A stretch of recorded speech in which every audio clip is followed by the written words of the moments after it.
Hola a todos y bienvenidos a esta nueva exploración. Hoy hemos preparado algo muy especial, diseñado más bien como una reflexión espiritual profunda para acompañar a nuestro grupo de estudio. Queremos establecer un tono súper contemplativo, honesto y empático, porque la verdad, vamos a sumergirnos en una verdad milenaria que asombrosamente sigue más vigente que nunca. El objetivo de nuestro análisis de hoy es entender cómo esos relatos históricos de un pasado lejano arrojan luz sobre nuestras realidades espirituales modernas.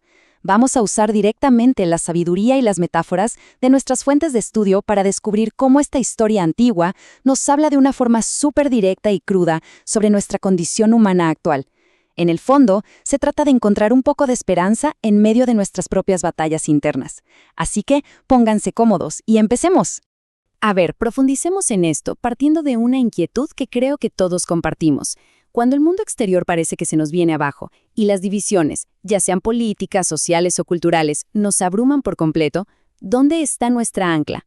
Creo que este es un punto de partida perfecto para la reflexión personal de nuestro grupo. O sea, si miramos nuestro entorno cotidiano, es facilísimo notar cómo los cimientos parecen tambalearse todo el tiempo, ¿verdad? Y eso crea un clima de incertidumbre tremendo que inevitablemente se filtra en nuestro espíritu.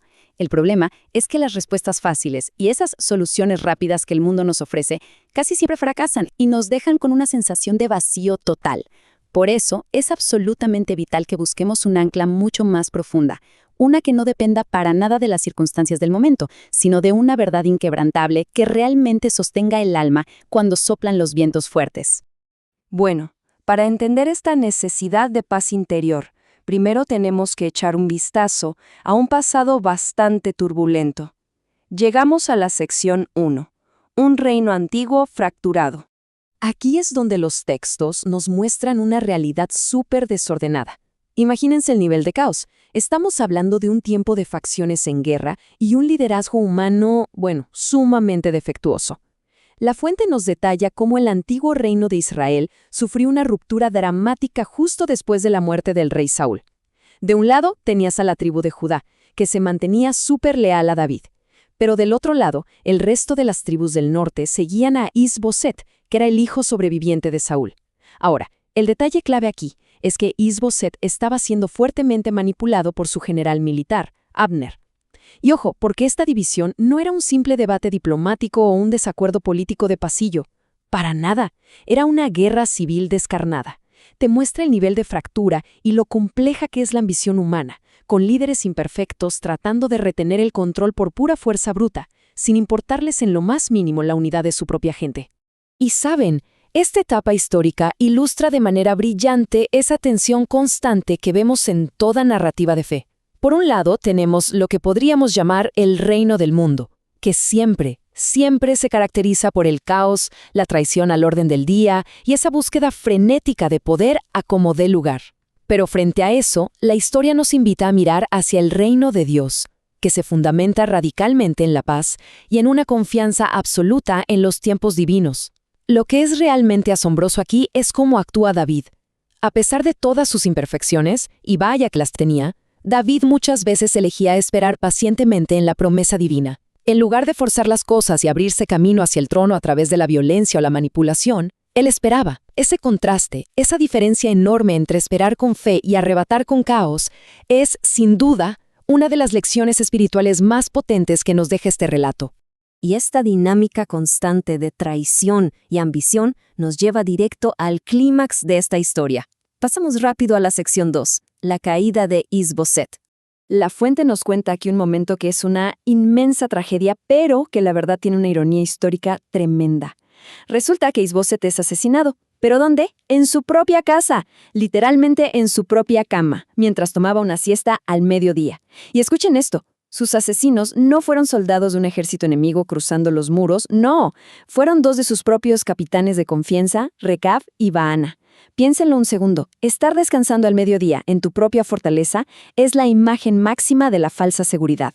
Su trágica muerte subraya algo fundamental, y es el colapso inevitable de los planes humanos cuando los basamos solo en alianzas frágiles y ambiciones terrenales. Las mismas personas en las que el rey confiaba su vida fueron las que terminaron con ella. Es un símbolo sumamente poderoso de que al final del día no hay muros terrenales lo suficientemente gruesos para garantizarnos seguridad si nuestro cimiento interior está corrupto. Así que hagamos una pequeña pausa reflexiva aquí en nuestro estudio. ¿Cómo es que esta antigua división refleja nuestras propias luchas espirituales modernas e internas?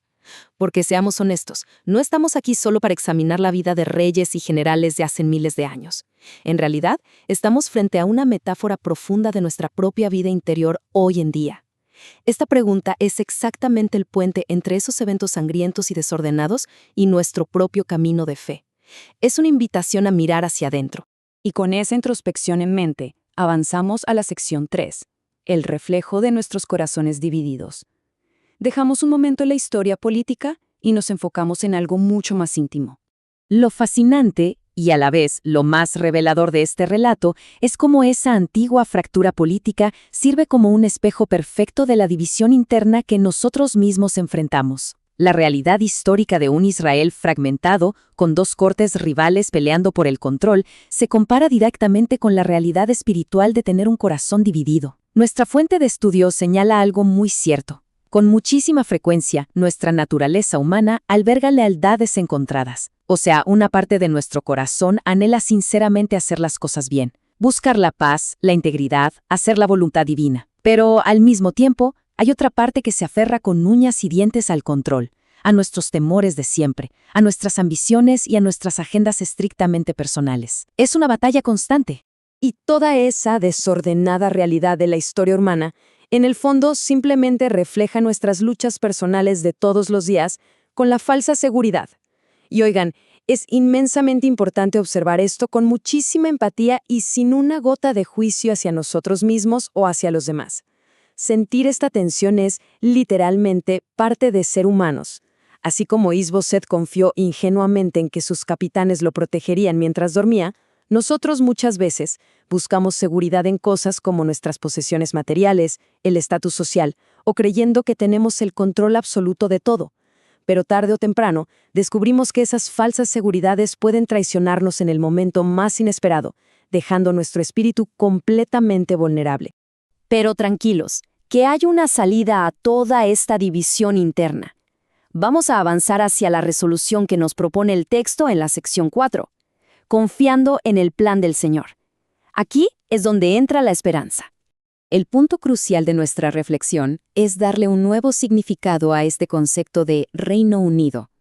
Cuando nuestra fuente habla de un Reino Unido, no solo se está refiriendo a ese momento en los libros de historia donde Israel y Judá volvieron a ser un solo país bajo David. Lo recontextualiza de una manera brillante para nosotros hoy. Significa literalmente permitir que la paz de Dios unifique nuestra vida personal desde el mismísimo núcleo. Es este proceso continuo de traer integridad espiritual a nuestras calles, a nuestras oficinas, a nuestras casas y a las decisiones que tomamos todos los días. Consiste en ir derribando, poco a poco, las fronteras de ese corazón fragmentado para permitir que una sola voluntad guíe nuestra vida entera. Miren, escuchemos esta afirmación central que extrajimos del material. Confiando en Jesús para traer el reino a nuestros corazones y a nuestras calles. Quiero que nos tomemos un par de segundos en silencio para que estas palabras realmente aterricen. Es una declaración poderosa, porque está profundamente centrada en la fe activa. Nos recuerda que la verdadera unificación del espíritu nunca se logra a base de puro esfuerzo humano, o siendo superdisciplinados, o por fuerza de voluntad. No funciona así. Se logra confiando constantemente en que hay una gracia divina con el poder de restaurar, pieza por pieza, todo lo que está roto en nosotros. Bueno, y todo este conocimiento teológico nos tiene que llevar a la práctica, porque si no, se queda solo en teoría. Llegamos a la sección 5, sanando a través de la oración fiel. ¿Cómo traducimos esto a nuestro día a día? Nos encanta este enfoque porque construye un camino paso a paso súper práctico para la sanidad. El primer paso es reconocer la fractura, o sea, aceptar, sin miedo y sin vergüenza, que tenemos divisiones y temores por dentro. Ser honestos es el primer ladrillo para reconstruir la casa. El segundo paso es buscar la paz mediante la oración. La fuente nos recuerda cómo en los Salmos, por ejemplo, la gente clamaba pidiendo un corazón íntegro, rogando no caer en sus propias trampas de egoísmo. Esto nos demuestra que una oración honesta es el puente principal hacia la sanidad. Y el tercer paso, confiar en la unidad divina. Es tener la certeza total de que así como hubo poder para pacificar una historia antigua tan complicada, existe exactamente el mismo poder para traer paz al caos y la inmensa complejidad de nuestras vidas modernas. Y para ir cerrando este análisis con nuestro grupo, nos quedamos con una última consideración que es sumamente provocativa. Después de ver las consecuencias desastrosas del caos histórico, el gran engaño de las falsas seguridades de Isboset y entender cómo esto es un espejo perfecto de nuestro mundo interior, la gran pregunta que queda resonando es esta. ¿Permanecerá nuestro corazón dividido, buscando incansablemente esas falsas seguridades que tarde o temprano van a fallar? ¿O permitiremos que la gracia divina construya de una vez por todas un reino verdaderamente unido en nuestro interior? Es un pensamiento profundo. Nos invita a reflexionar con total honestidad, a conversarlo abiertamente y a decidir con valentía cuál va a ser nuestro próximo paso. De verdad apreciamos muchísimo que nos hayan acompañado en este espacio de análisis y esperamos de corazón que esto nos sirva como una base sólida para seguir creciendo. Nos vemos en la próxima.